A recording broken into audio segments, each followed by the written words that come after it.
สูตรการเทรดโกงเบียกเทรดเขาเนาะตุยบอกเลยว่าสูตรนี้บ่เคยมีไผบอกทุกคนมาก่อนแน่นอนฉะนั้นเนาะไผที่ยังฮู้ก็มีแต่ว่าเบิ่งคลิปนี้ให้จบเลยเขาจะออกออเดอร์ในจุดใดเป็นหยังเทคนิคนี้จึงว่าเป็นสูตรโกงมาเดี๋ยวเบิ่งเนาะคือกราฟผมแนะนำให้เทรดในช่วงที่มันเป็นแท่งน้อยหรือว่าเทรดในกราฟของBTC เนาะเพราะมื้อนี้กราฟของ BTC นี่รู้สึกว่าเป็นโดจิหลายเป็นแท่งน้อยหลายมาเดี๋ยวเบิ่งวิธีการออกออเดอร์เนาะว่าเขาจะออกออเดอร์ในจุดใดจึงเป็นอย่างจึงเอิ้นว่าสูตรโกงให้ทุกคนซูมเข้ามาใกล้ๆเนาะให้สังเกตเบิ่งปลายไส้เทียนและสังเกตเบิ่งแท่งเทียนถ้าหากว่ามันมีการทิ่มไส้ทางใดเฮาตามไปทางนั้นถ้าหากว่ามันปิดเป็นแท่งตันเฮาสวนมันไปเลยนี่คือในการออกออเดอร์ซึ่งตัวนี้เนาะเฮาต้องไวมือเฮาต้องไวและเน็ตเฮาต้องไวพร้อมกดใน1วิมาออเดอร์นี้เห็นบ่ตุ้ยกดขายลงมาเพราะว่าคิดว่าแท่งก้อนหน้านี่มันสิปิดเป็นแท่งตันแต่ว่ามันลงมาเนาะมันมีการทิ่มไซด์เทียนนั่นถึงฉะนั้นเนาะถ้าว่าเป็นแบบนี้มีโอกาสที่จะผ่าสูงเลยมีโอกาสที่มันจะผ่าสูงเลยถ้าเป็นแบบนี้ถ้าว่าปิดเป็นแท่งตันแบบนี้เฮาสวนได้เนาะแต่ถ้ามันทิ่มไซด์แบบนี้เฮาตามมันไปเฮาตามไซด์เทียนไปเลยมันทิ่มทางใดเฮาตามทางนั้นบางทีว่าออเดอร์นี้เกิดมีการผิดพลาดเนาะตุ้ยกดไปแล้วแต่ว่าบ่ทันเห็นบ่ถ้าว่ากดทันนี่ก็ชื่อว่าวินไป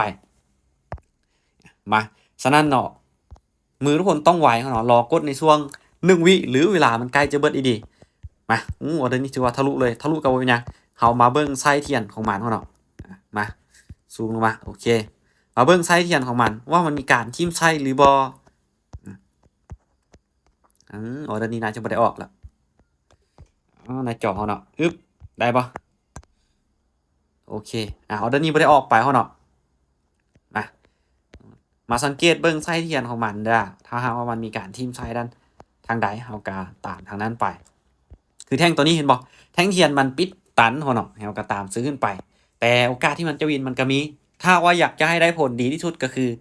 เทรดในช่วงที่เป็นโดจิเนาะเทรดในช่วงที่กราฟเป็นโดจิออเดอร์นี้เอาเบิ่งกันว่ามันจะปิดเขียวได้บ่พอแท่งก่อนหน้านี้ปิดเป็นตันเห็นบ่ถ้าว่าปิดตันนี่คือเฮาสวนเลยเนาะสิมันตลาดมันแท่งเทียนมันทิ่มไส้เขาจึงจะตามปั๊บเงินของเรากี้นี่เราไปเขากดแบบผิดพลาดไปทางเทคนิคน้อยนึงเดี๋ยวมาเบิ่งตุ้ยจะพยายามกดให้ซ่าแล้วก็กดให้ไวเขาเนาะแบบเวลามันใกล้จะเบิดแล้วจึงค่อยกด1วิเขาเนาะมาเบิ่งกันว่าจะทันบ่เขาต้องไวน้อยนึงว่าจังได๋ออเดอร์นี้โอเคขายมาออเดอร์นี้ไปถึกทางเขาเนาะมันมีการแบบทิ่มไส้เทียนดันลุมแบบนี้เฮาตามขายลงมาเบิ่งกันว่ามันจะปิดเป็นแดงหรือเก็บไส้เทียนตัวนี้ได้หรือบ่ถ้าว่ามันเป็นโดจิแบบนี้โอกาสที่เฮาจะวินนี้มีสูงเลยมีสูงเลยมาเดี๋ยวมาลุ้นกันเนาะตัวให้ 90% แล้วล่ะมีโอกาสที่เฮานั้นจะวินในจุดแบบนี้ในกราฟที่เป็นแบบนี้บ่วินก็เสมอเขาเนาะโอเคสวยเห็นบ่เขาต้องไวเขาเนาะมือเขาต้องไวมาเดี๋ยวไปต่อโอ้มีการทะลุขึ้นไปเนาะมาทะลุขึ้นไปเขาก็ต้องสังเกตเบิ่งไส้เทียนของมันว่ามันมีการทิ่มไส้หรือบ่ปรับเงินเขาเนาะปรับเงินได้มันมีการทิ่มไส้หรือบ่มาผัดทะลุขึ้นไปแบบนี้โอเคบ่ทันเขาเนาะเห็นบ่คือแท่งตัวนี้มันปิดเป็นแท่งตันบ่เอาตามซื้อไปโอเคคือว่าตลาดมันบ่เป็นโดจิเขาเนาะมันก็ค่อนข้างจะเทรดยากแน่ถ้าว่าอยากแนะนำให้เทรดแท้ๆเนาะรอในช่วงที่มันเป็นแบบนี้ของแท่งเทียนน้อยๆแบบนี้เห็นบ่คือในกรณีนี้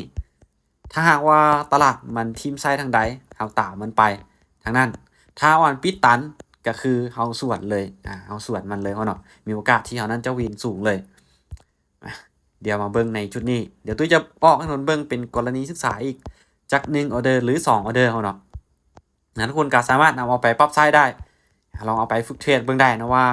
มันวินแท้หรือบ่เนาะแนะนำให้เทรดในช่วงโดจิเด้อถ้าว่าอยากมีอัตราชนะที่สูงถ้าว่ามันปิดเป็นแท่งตันเขาเนาะมันก็มีโอกาสที่เราจะพลาดหลายหรือว่าแบบมันเป็นเทรนเป็นแท่งใหญ่เขาเนาะมีโอกาสที่เราจะพลาดหลายได้โอเคมาออเดอร์นี้ขาย ออเดอร์นี้ขายเพราะว่าเนาะแท่งตัวนี้มันปิดเป็นแท่งตันเลยเห็นปะแท่งก็ได้มันปิดเป็นแท่งตันเลยฉะนั้นเขาจะส่วนแท่งเทียนถ้ามันปิดตันเขาจะส่วนมันทิ่มไส้เขาจึงจะตามไส้มันไปเห็นไหมถือว่าออเดอร์ก็แท่งตัวนี้ก็ไม่ได้เป็นโดจิเขาเนาะเป็นแท่งเทียนที่ใหญ่เลยล่ะมาเดี๋ยวเบิ่งกันว่ามันจะลงมาส่วนสีแท่งเทียนของมันได้หรือบออึ๊บโอเควินเขาเนาะวินเดี๋ยวก่อนได้มาเดี๋ยวไปต่อเทรดแบบง่ายๆตลาดมันเต็มมันปิดตันเขากระส่วนถ้าว่ามันทีมไส้เขาจึงจะตามมาเทรดแบบง่ายๆมาเดี๋ยวจะไปอีก1ออเดอร์ถ้าว่าวินเดี๋ยวตุ้ยจะผักถ้าว่าผ่านเดี๋ยวตุ้ยจะคูณเงินไปต่อเทรดให้ทุกคนเบิ่งเป็นกรณีศึกษานี่เป็นสูตรโกงเลยเขาเนาะที่บ่มีไผ่บอกทุกคนมาก่อนในสูตรตัวนี้มา3 วิ 2 วิปิดตันบ่1โอเคขายมาต้องลงมาเป็นแท่งเทียนโดจิน้อยๆได้แล้วเนาะน้อยๆได้แล้วลงมาได้บ่กราฟค่อนข้างจะเป็นแท่งเทียนที่น้อย